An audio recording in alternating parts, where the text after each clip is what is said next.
My fiancé came out as a lesbian and told me that everything we shared together was a lie. Now everyone is telling her how strong and brave she is while no one cares about me. Posted by you/guiltypollution742. My ex, who I will call Dana, and I had been together for 7 years, and I knew from the beginning that she was bisexual. She openly told me about her past relationships with girls, but I never cared because it wasn't a problem for me at all. We never had any big fights or arguments, just small things that we always managed to sort out. After 7 years together, I decided it was the right moment to pop the big question. We were deeply in love, financially stable, and already living together, so for me, it felt like the perfect time. I prepared everything to make it as romantic and unique as possible, and when I finally asked her, she hesitated, but then said yes. That's when the problem started, because I didn't understand why she hesitated. I asked her about it, but she only replied, "I was nervous, so I let it go." We shared the news with her parents. Mine passed away when I was 20, and my little sister when she was 17 in a car accident, and our friends. But even then, something felt off. Her parents were faking their happiness, and I couldn't understand why, while our friends were genuinely excited and already giving us wedding ideas. 4 months passed, and we were actively planning our wedding when the day came. I came home from work to find her waiting with her bags packed. When I asked her what was going on, she told me, "Listen, I know this is going to be hard for you, but I'm not bi, I'm a lesbian. My parents have known for 2 years, which is why they weren't happy and were faking it. Please, I beg you, don't make this difficult, just let me go. Don't cry, don't beg, and don't scream. Let's just handle this like adults." Then she drove away. I stood there in shock for about an hour, unable to believe what had just happened. We went from planning our wedding to Dana suddenly coming out in a way that made her seem heartless and cold, like someone I no longer recognized. The worst part came after. 3 months have passed since that day. I canceled the wedding, and literally no one has texted or called to check on me, to ask how I was doing, if I was okay, or if I needed anything. Not her parents, not her, she blocked me that day, and not even our friends. No one gives a damn about me at all. In these 3 months, I've been hospitalized 3 times due to extreme weight loss and insomnia. I just work and go home, nothing else. Meanwhile, everyone is praising her for coming out, celebrating how brave she is for finally realizing she's a lesbian, and admiring her courage in embracing her true identity after years of struggling. At this point, I can't even be angry. I'm just in complete disbelief over how fast everything happened and how no one seems to care about me because her coming out is apparently more important than her ex. You know what? Screw them all. They've shown me their true colors, and screw my ex too. Edit. Honestly, I wasn't expecting all this support because I couldn't even imagine someone actually reading this. Believe me, I want to trust you and believe that all these kind comments are true, but right now, I can't.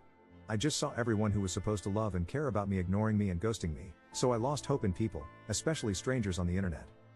I hope to come back here in a few months, read this all again, and believe you, but right now, I can't.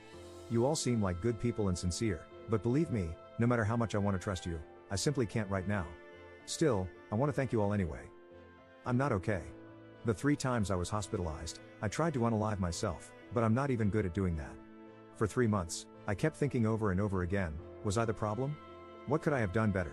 What did I do wrong? But nothing changes. So here I am, in the middle of effing nowhere, sitting on a sidewalk like a homeless person, reading strangers' comments on a post that I don't even know why I posted. Again, thank you all. Update 2 days later. So here we go again, but this time it's more painful and shocking at the same time because a lot has happened today and last night. Like some of you folks said, somehow one of my ex-friends saw my post on TikTok, and the absolute mess started, and it's still going on right now. This ex-friend, I'll call him Paul, reached out to me and basically told me that he saw the post and knew it was me because I used my ex's real name, Dana. He was shocked to learn what really happened because apparently, Dana had told my ex-friends that she came out to me as a lesbian and that I tried to lay hands on her and threatened her. She also told them not to contact me again. They all believed her, but when they saw my post, they started pressuring her to confirm whether I was telling the truth or not, and she admitted to lying. Since Paul's text, I've received a ton of messages and calls from everyone asking how I am, if I'm okay, apologizing for believing Dana without reaching out to me first, and offering their so-called apologies. But then there's the real issue, Dana. She texted me, asking for forgiveness, saying she was sorry for how badly she treated me, and admitting that she made everything up because she was afraid of losing friends. And unfortunately, that's not all, because I also got a text from her girlfriend, Mary. She basically told me that she was sorry for Dana's behavior and for what she did, and here comes the issue. She has known Dana for a year, yet Dana never told her about me and always referred to me as just a roommate. So now, she's thinking about leaving Dana. Now comes my part. I made a new group chat, including all of them, even Dana and Mary, and told them that I'm not changing my mind about forgiving them. I also mentioned that I was considering suing Dana, partially true, since I'm still unsure, and I called out my ex-friends, saying that if they were decent humans, they would have either texted me to ask if I was out of my mind for allegedly laying hands on Dana or at least insulted me via text, if they really cared about me. Then, I added some personal things about Dana and blocked them all. But my blocking method isn't working because they keep harassing me with texts and calls from other numbers and even getting other people to call and text me. Crazy stuff is happening, and I still can't believe this whole mess. It feels like a nightmare I need to wake up from, but unfortunately, it's all real. The other thing is that I finally saw a therapist today, and I don't like to admit it, but I cried a lot. According to her, I never really worked through my parents' and sisters' deaths, and now this situation with my ex has made me explode emotionally. So, it's going to be a very long journey, and I hope to reach a better place. I've had the therapist's number sitting on my kitchen table for a while, but I never called, until now. Hopefully, this will help. That's all for now. I hope my next update won't come as quickly as this one but instead when I'm feeling better. So again, thank you all, and hopefully, I'll update you in better times. Relevant comments. Commenter. Normal people, break up with their partner, tell everyone about it and why, then move on. Dana, ghosts her boyfriend and lies just because she was scared. Honestly, I would definitely sue for defamation, man. You have the evidence, and I don't think it could go wrong. What do her parents think? Ops response. I forgot to write this little part, but the quick summary is that I never had a good relationship with them, so we never got along well because they always said I wasn't the right guy for their daughter. I never cared about them, but this time they asked me to think wisely and not to sue Dana because she was afraid, and they even justified her actions.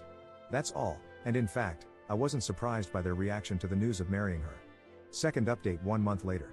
A month has passed since my first post, and here I am again. I know I promised to come back when things got better, and I really hoped for that, but unfortunately, my life hasn't improved at all. Things keep getting worse than I expected. I'm going to talk the way I do with my therapist because, in a way, you all feel like my therapists. You know, I'm not an expert in therapy or these things, and I hoped that, in a short time, things would change and make me feel better. But it's been more difficult and longer than I expected or imagined. I cry every day about everything that has happened to me, about my parents and my little sister's premature death, about what happened with Dana, and about how my friends betrayed me so easily, as if I were just a random guy.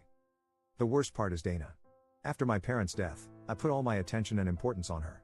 She was my promise of having a new family, of starting fresh, of being part of a family again. All these years, I did my best to make her feel loved, happy, and cared for.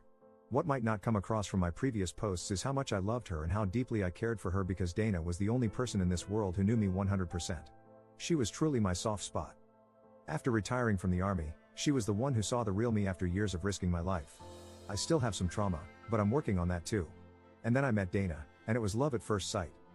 So yeah, call me naive for still believing in fairy tales, but I really thought she was the one for me, the person who could finally give me my dream of having the family I lost.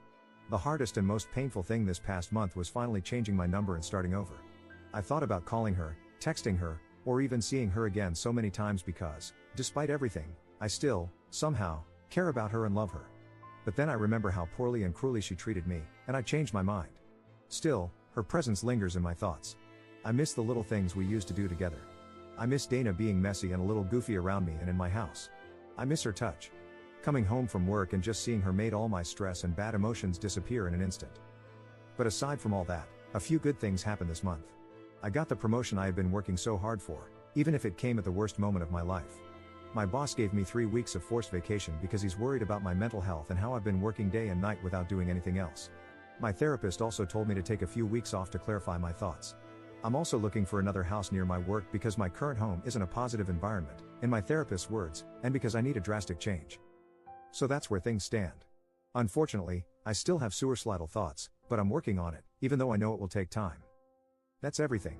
I don't think I'll post anything else from now on because, fortunately, I don't have much else to say about my situation, other than thank you all for your support and private messages. So, thank you, everyone. Hopefully, this period of my life will pass without causing too much damage. Edit. My ex-friends never contacted me again, and neither did Dana, so I have no idea what's going on with them. And honestly, I don't care. Third update 2 weeks later. Hello, people. Don't worry, I'm still alive. According to my therapist, I can use this little place to vent about my thoughts, the things that happened to me, and updates about my life, so here I am. I'm not very good with Reddit, so I hope I'm doing things the right way.